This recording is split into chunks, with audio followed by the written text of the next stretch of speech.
Hello everyone. Welcome to Practical English Usage online course. Today our lesson topic is Respond to Questions Part 1.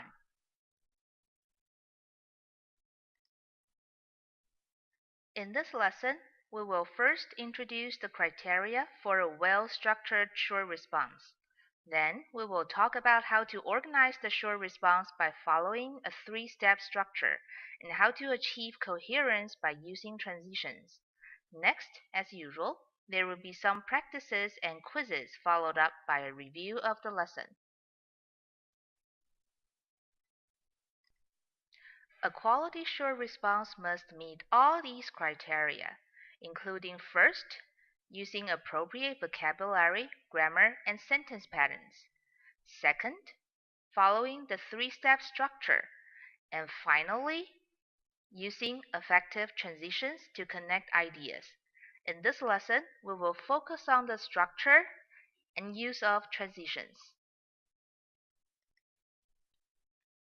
The first step of the structure is to make a topic statement for the response. Listening or reading carefully for the keywords in the question can help us identify the topic. For example, the keywords in the question are internet activities, so we can make a topic statement by saying, the internet activities I often do are as follows. Next, support the topic using 2 to 3 specific details. This step is important because it shows how we develop our ideas around the topic. The easiest way is to think of some keywords or phrases related to the topic and elaborate on them to make complete sentences. As shown in the example, use search engines, write blog, and downloading music files. The last step is to wrap up our response by restating the main idea in a different way, so you don't sound repetitive. For example, in the introduction we say, I often do. Then in the conclusion, we can change the phrase to, I do in my daily routine. Notice that the purpose of the conclusion is to end the response rather than starting the new idea.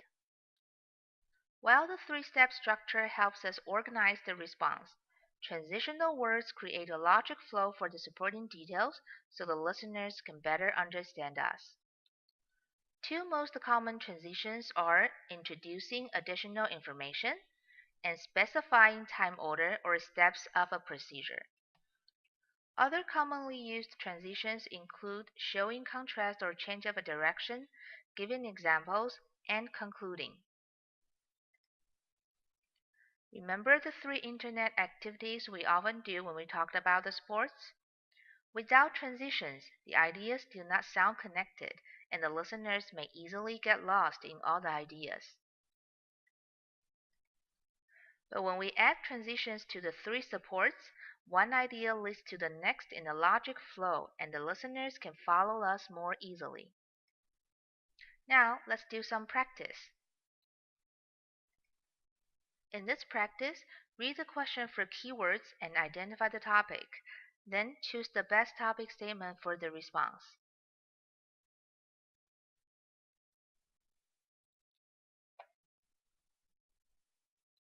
The answer is B, because the question asks to give reasons why you're a cultural vulture rather than whether many young people are or if you like to be one or not.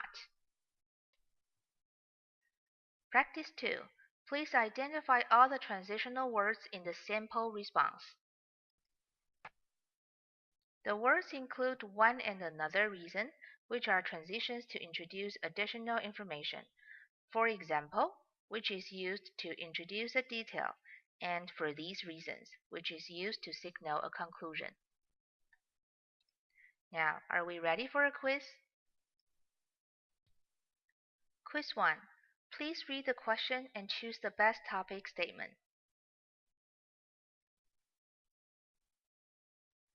The answer is A.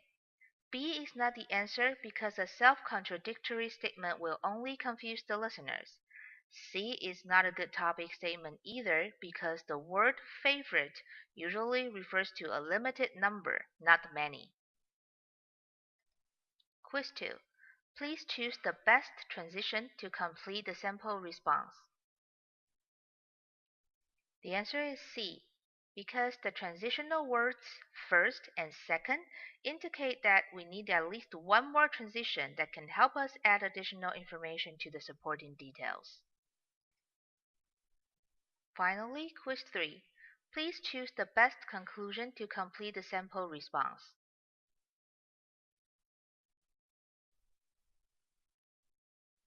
The answer is B. A is not a good conclusion because it does not refer back to the topic, which is favorite restaurant. C, on the other hand, starts a new idea rather than wrapping up the response. Now, let's have a quick review of today's lesson.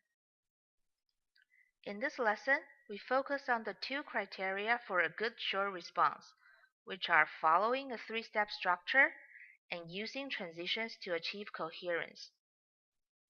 To have a well-organized response, we need a clear topic statement, 2 to 3 supporting details, and a conclusion that restates the main idea in a different way. Also, to help listeners better follow us, we need different types of transitions to create the logic flow and connect ideas. This is the end of our lesson. Good work and stay tuned for Respond to Questions Part 2. Thanks for joining us for the lesson. This online course is funded by Ministry of Education.